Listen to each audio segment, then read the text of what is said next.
ஹரே கிருஷ்ணா 41வது ஸ்லோகம் பார்க்கலாம். யோக சந்நியஸ்த கர்மாணாம் ஞானா சஞ்சின சம்சயம் ஆத்மவந்தம் ந கர்மாணி நிபந்தனந்தி தனஞ்சய. பரமபுருஷ பகவானால் உபதேசிக்கப்பட்டபடி பகவத்கீதையின் அறிவுரைகளை ஃபாலோ செய்கிறவங்க உன்னத ஞானத்தின் கருணையால் எல்லாவித சந்தேகங்களிலிருந்தும் விடுபடுறாங்க. முழு கிருஷ்ண உணர்வில் இருக்கும் பகவானின் அம்சமான அவங்க ஏற்கனவே தன்னுணர்வில் நிலை பெற்று இருக்காங்க. அதனால தான் அவங்க சந்தேகமே இல்லாமல் செயல்களின் பந்தத்திலிருந்து அப்பாற்பட்டவங்களாக இருப்பாங்க. 42வது ஸ்லோகம் பார்க்கலாம். தஸ்மாத் அஞ்ஞான சம்பூதம் கிருத்ஸ்தம் ஞான சினாத்மன சிந்தவைனம் சம்ஸ்யம் யோகம் அதிஷ்டோதிஷ்ட பாரத. இந்த அத்தியாயத்தில் சொல்லப்பட்டபடி யோக முறை சனாதன யோகம் இல்லைன்னா ஆத்மாக்களில் செய்யப்படும் நித்திய செயல்னு எனப்படும். இந்த யோகத்தில் 2 வகையான யாகங்கள் சொல்லப்பட்டிருக்கு. ஒன்று பௌதீக உடைமைகளை துறக்கும் யாகம்தான். இன்னொன்று ஆத்ம ஞானத்தின் யாகம். அதாவது இது தூய ஆன்மீக செயல். உடைமைகளை துறக்கும் யாகத்தை ஆன்மீக உணர்வுடன் இணைக்கலாம். அந்த யாகம் பௌதீகமாகி விடும். ஆனால் அதை ஆன்மீக நோக்கத்துடன் பக்தி தொண்டாக செய்வதனால அந்த யாகம் பக்குவமடையுது.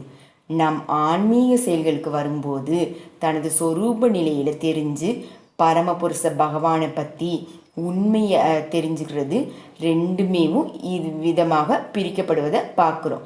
பகவத்கீதையில் உள்ளபடி பின்பற்றுபவங்க ஆன்மீக அறிவின் இந்த 2 பிரிவுகளையும் ரொம்ப எளிமையாக உணரலாம். அவருக்கு தான் இறைவனின் அம்சம் என்ற பக்குவமான ஞானத்தை அறிவதில் எந்த சிக்கலும் இல்லை. இந்த ஞானம் பகவானின் திவ்யமான செயல்களை எளிதாக புரிந்து கொள்ள உதவுவதால் மிகவும் நன்மை பயப்பதாகும். இந்த அத்தியாயத்தில் ஆரம்பத்தில் பரமபுருஷ பகவானே தனது உன்னதமான செயல்களை விவரித்தார். கீதையின் அறிவுரைகளை உணராதவங்க நம்பிக்கை இல்லாதவங்களா இருக்கிறாங்க. அவங்க இறைவனால் நமக்கு அளிக்கப்பட்ட இந்த சுதந்திரத்தை தவறாக உபயோகிக்கிறாங்க. இதே போல் அறிவுரைகளை பெற்றும் எல்லாவற்றையும் தெரிந்த பரமபுருஷ பகவானின் நித்தியமான ஆனந்தமயமான இயற்கையை புரிந்து கொள்வதாக நிச்சயமாக முதல் தர முட்டாள்கள். கிருஷ்ண உணர்வுள்ள கொள்கையில் படிப்படியாக ஏற்றுக்கொள்வதன் மூலம் அவங்க அறியாமையை அகற்ற முடியும்.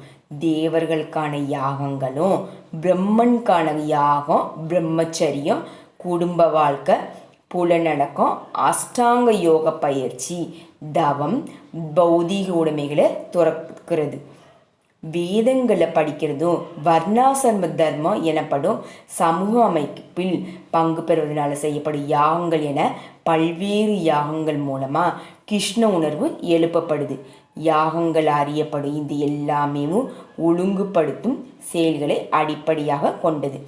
ஆனால் இந்த செயல்கள் எல்லாவற்றின் முக்கிய உள்நோக்கம் தன்னுணர்வே தான். அந்த லட்சியத்தை தேடுபவங்க பகவத்கீதையில் உண்மையான மாணவர். ஆனால் கிருஷ்ணரின் அதிகாரத்தை சந்தேகிப்பவங்க வீழ்ச்சி அடைவாங்க. எனவே பகவத்கீதை அல்லது வேறு எந்த சாஸ்திரமானாலும் அது அங்கீகரிக்கப்பட்ட ஆன்மீக குருவிடம் சரணடைந்து தொண்டு செய்து பயில வேண்டும் என்று அறிவுறுத்தப்படுது.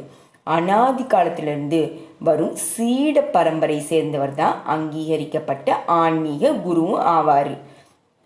கோடிக்கணக்கான வருடங்களுக்கு முன்னாடியேவும் சூரிய தேவனுக்கு உபதேசிக்கப்பட்டு இப்போ வரைக்கும் இந்த பூலோகத்தில் இருந்து வரும் இந்த பகவானின் கட்டைகளிலிருந்து அவர் சிறிதும் பிறழ்வதே இல்லை. எனவே பகவத்கீதை பாதையை கீதையிலேயே சொன்னபடி பின்பற்றணும்.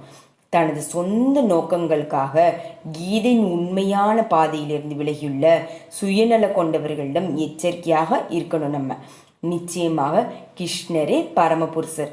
அவரது செயல்கள் எல்லாமே திவ்யமானவை. அவை அறிபவன் பகவத்கீதையை படிக்கும் ஆரம்ப நிலையிலே முக்தி பெற்று ஆத்மாவாக ஆயிடுறாங்க. ஸ்ரீமத் பகவத்கீதையில் உன்னத அறிவு என்னும் 4வது அத்தியாயம் பக்தி வேதாந்த பொருளை இன்னையோட நிறைவடையுது. ஓம்